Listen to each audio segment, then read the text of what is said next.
Сәлем достар, бүгін біз крючокпен носки тоқып үйренетін боламыз. Кез келген размерде тоқсақ болады. Бұндай носки түрін қонышын ұзын етіп немесе осындай етіп қысқа етсек те болады. Ол өзіміздің ыңғайымызға қарай. Енді жұмысты неден бастаймыз? Жұмысты біз носкидің саусақ тұсынан бастайтын боламыз.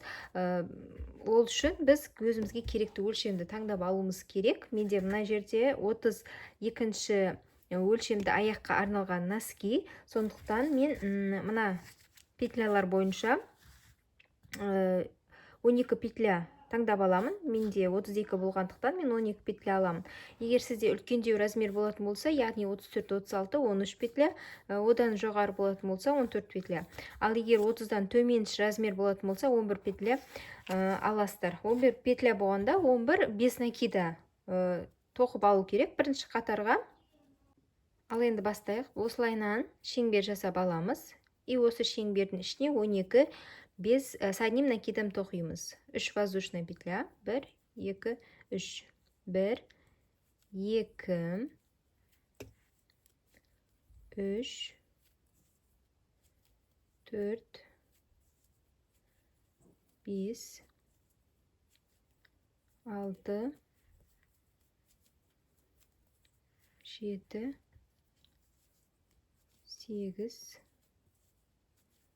9, 10, 11,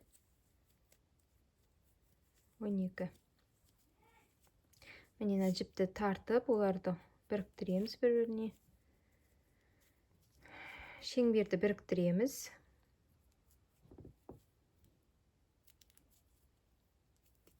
Осы шеңбердің үстіне енді әр с одним накидамға 2 с одним накидам тоқып шығамыз. Міне. Воздушный петля алған жеріме қайта кіріп, с одним накидам тоқимын. Келесіне дәл солай.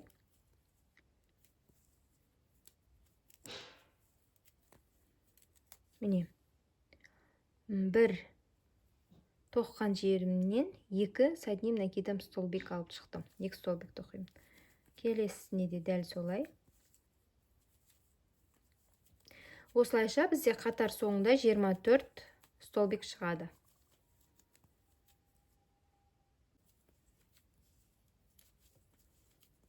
Міне 24 столбик. Енді біріктіремін, бекітемін. Екінші қатар аяқталды. Үшінші қатар енді менде 1,5 есеге көбейеді. 1, 2, 3, 1 столбик тоқимын. Келесіне 2 столбик. Келесіне 1 столбик. Келесіне 2 столбик. Осылайша жалғастырамын. Міне, яғни 1 столбик, 1 петлядан 2 столбик, 1 петлядан 1 столбик, 1 петлядан 2 столбик. Осылайынан қатардың соңына дейін жалғастырамын. Бұл жерде менің столбик саным 36-ға көбейеді. Міне үшінші қатарда аяқталды. Бекітемін. Келесі қатарлар уже еш өзгеріссіз дәл осы күйінде 36 столбигіміз 36 күйінде тоқылады. Онда дәл солай етіп тоқып шығамын. Еш өзгеріссіз жаңағы әр столбиктің үстіне бір столбиктан тоқып шығамын. Міне төртінші қатарды аяқтадым. Міне еш өзгеріссіз дәл солайдан тоқыдым. Міне біздің бұйым уже осылайынан ішіне қарай кірге бастайды. Осылайынан тоқып кете береміз. Осындай тағы 7 қатар тоқимын. Сол кезде менде 8 қатар болады. Міне біз мына тұсты тоқып келе жатырмыз қазір. Міне мына жерге дейін тоқимын. Міне 8 қатар емес 9 қатар тоқып шықтым мен. Енді осы жерден біз аяқтаймыз. Жіпті қырқып бекітетін боламыз. Бұл не үшін? Мысалы біз жаңа бекіткен қатардың басы, қатардың соңдарын бекіткен кезде бізде осындай сызық қалған болатын. Осыны жасыру мақсатында біз бұны жаңағы табан тұсқа жіберіп, оң жақ бетін осылайынан қаратамыз. Міне жаңағы бекітілген жеріміз астында қалады, үстінде осылайынан 8 бетіміз жатады. Енді қақ ортасынан 8 петля қалдырып, жан жағын тоқып шығамыз. Міне, жобамен мысалы ортасына болатын болса, 4 петля былай, 4 петля оңға қарай қалдыратын боламын. 1, 2, 3, 4. Мына жерден бастап тоқимын. Яғни 36-тан біз 8-ді алып тастайтын болсақ, 28 столбик тоқимыз.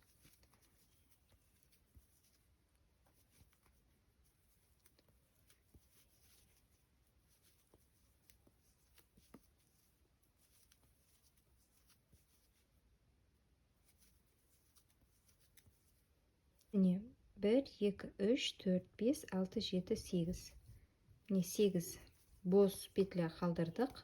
Енді тек осы жаңан тоққан столбиктің үстінен тоқып шығатын боламыз. Бізге 5 қатар тоқып шығу керек. Мынау бірінші қатар, енді екінші қатар тоқимын.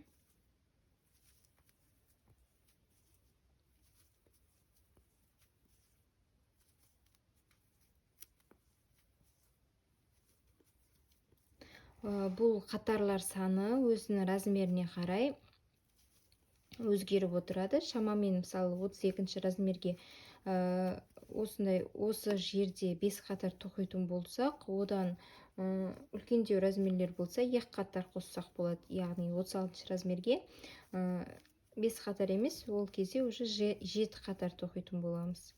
Яғни мына жердегі қатар саны өзгереді. Бұл жерде біз 9 тоқитын болсақ, 10 етіп тоқуымыз мүмкін. Оны жаңағы размерге қарай сай қатарларды да солайынан көбейтіп, азайтып отырамыз. Міне, осылайша мен 2 қатар тоқып қойдым. Енді тағы 3 қатар тоқимын. Міне 5 қатар тоқыдым. Енді өкше шығаратын боламыз. Ол үшін бізге жаңағы общий столбиктің санын білу қажет. Бұл жерде менде 28. 28-ден 5 қатарды алып тастаймыз. Ол бізге өкше шығару үшін қажет болады. 23. 23-ті 2-ге бөлеміз. Сонда менде 12-де 11 шығады. Яғни, міне, общий 28 болатын болса, одан 5-ті аламын. Сол кезде 23 қалады. 23-ті 2-ге бөлемін. Бір жағы 11, бір жағы 12 болады. Яғни, бірінші мен 12 қатар тоқимын, 12 столбик тоқимын. 1, 2, 3, 1, 2, 3, 4. Міне, 12 столбик тоқыдым. Енді өкше шығаратын боламын. Міне, 2 столбикті біріктіреміз. Міне, бірінші столбикті бітірмей жатып, келесі столбикті тоқимын. Міне, осы үшеуін біріктіремін. Сол кезде менде 2 столбик біргеді. Келесі жай ғана 1 столбик. Келесі тағы қайталаймыз. Міне, 2 столбикті біріктіреміз. Яғни, өкше шығару үшін менде 2 столбик біргеді, 1 столбик қалады, 2 столбик біргеді. Келесі қатарда да дәл осылайынан, міне, қалған 11-ін тоқимын. Бір жақ беті менде 12, бір жақ беті 11 болды. Келесі қатарда бір-бірге азаяды. Бір жақ беті 11, бір жақ беті 10 болады.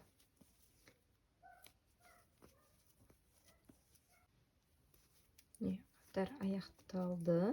Ортасы менде осылайынан шықты. Мына екеуі бірікті. Біреу жай ғана тоқылды. Мына екеуі бірікті.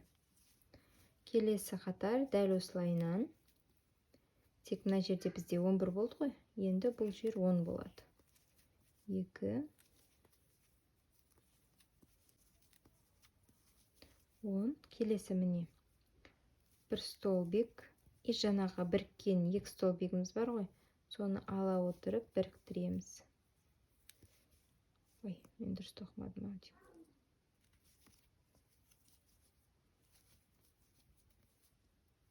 Міне.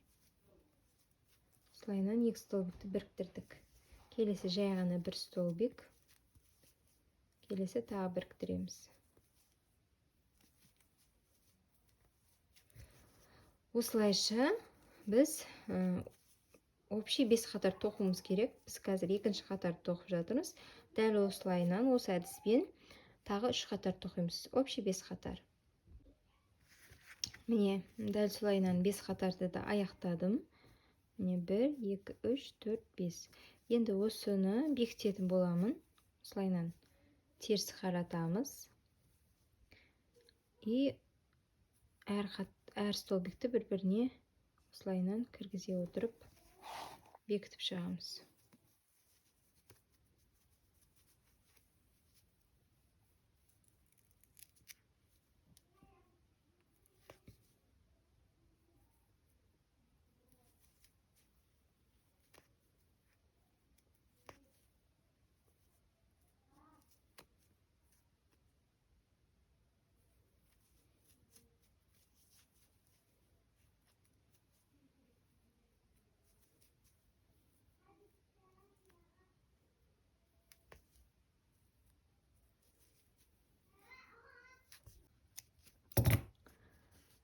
Енді қонышын тоқитын боламыз.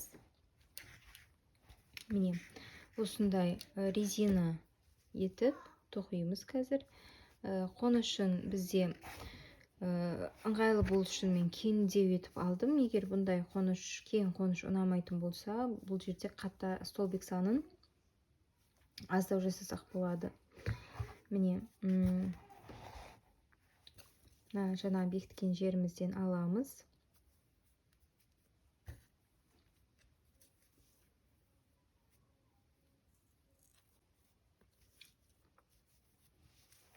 Міне бекіткен жерімізден осы жерден столбик тоқи бастаймыз. 3 воздушный. 3 воздушный. Міне, мына жерде бізде 8 столбик шығады. И мына жерден екі жағынан біз 20-20 столбиктан шығаруымыз керек. Міне біріншісі. Осылайынан әр қатардан 2-2 столбик шығара отырып, 20 столбик ап шығамыз. 3, 4. Егер жаңағы қонышы шамалы тарлау болу керек болатын болса, ол кезде, яғни 20 емес, одан аздау аласыздар. 20. Міне 20-сын алдым. Енді мына жерде жаңағы 8 петлямыз бар. 28 столбик шығады. И мына жанынан да 20 аламыз дәл солайынан. Сол кезде бізде общий 48 столбик шығады. Міне 48 столбик шықты. Енді келесі қатар бізде резина жасайтын боламыз уже. Міне 3 воздушный петля. Одан кейінгі столбикті біз петляға кіргізбейміз. Столбиктің өзін ілеміз осылайынан күлчоққа. И осыны тоқимыз. Келесі кәдімгі өзіміздің петлямызға кіреміз. Келесі столбикті аламыз полный. Келесі петля. Келесі столбикті аламыз. Осылайша қатардың барлығын тоқып шығамыз. Бір петлядан аламыз, біреуін столбиктен аламыз.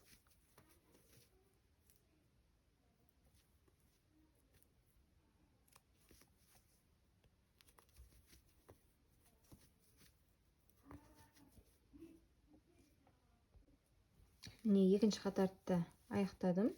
Үшінші қатар дәл солайынан тоқимыз. Жаңағы столбик алынған столбиктен алынған. Соны дәл солайынан тоқимыз. Петлядан алынғанын петлядан алып тоқимыз.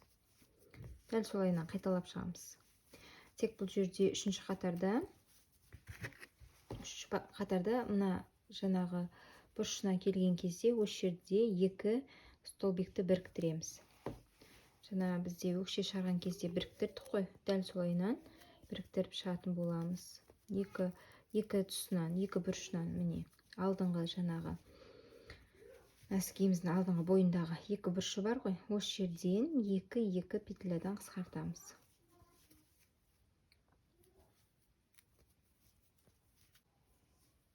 Міне, бұрышына келдік. Осы жерде екі жаңағы столбикті біріктіреміз. Міне, біреуін аяқталмай жатып, келесі накидті іліп біріктіреміз.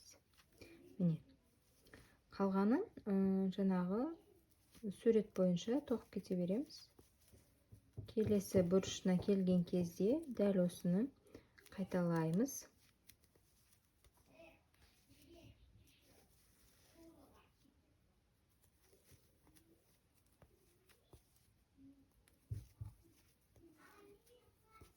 Міне, бұрышына келдім. Екеуін біріктіремін. Қалған дәл сол бойынша тоқып кетемін. Бізде төртінші қатарда дәл осылайынан қайталанады. Бұрышына келген кезде осылайынан екеуін қысқартамыз. Кейінгі қатарларда қысқартпаймыз, ал жаңағы менде мына жерде 7 қатар тоққанмын. Сіздерге ұзындау қоныш керек болатын болса, ол кезде 10 немесе одан көп қатар тоқсаңыз болады. Ал осы жаңағы немнен, жаңа қоныштан шамалы қысқалау керек болатын болса, ол кезде 5 қатар жеткілікті. Дәл осылайынан қонышты тоқып шығамыз. Яғни 3-ші мен 4-ші қатарда бұрыштарынан 2 столбик қысқарады, бірігеді, ал қалған қатарлары дәл солайынан жалғасады. Міне, носкиімізді дайын, қонышын осылайынан тоқып біттім, осылайынан шықты. Міне, енді мен мына жерге суреттермен әсемдесем деп тұрмын. Мына жерлерге мен қазір талдың суретін салып шығатын боламын.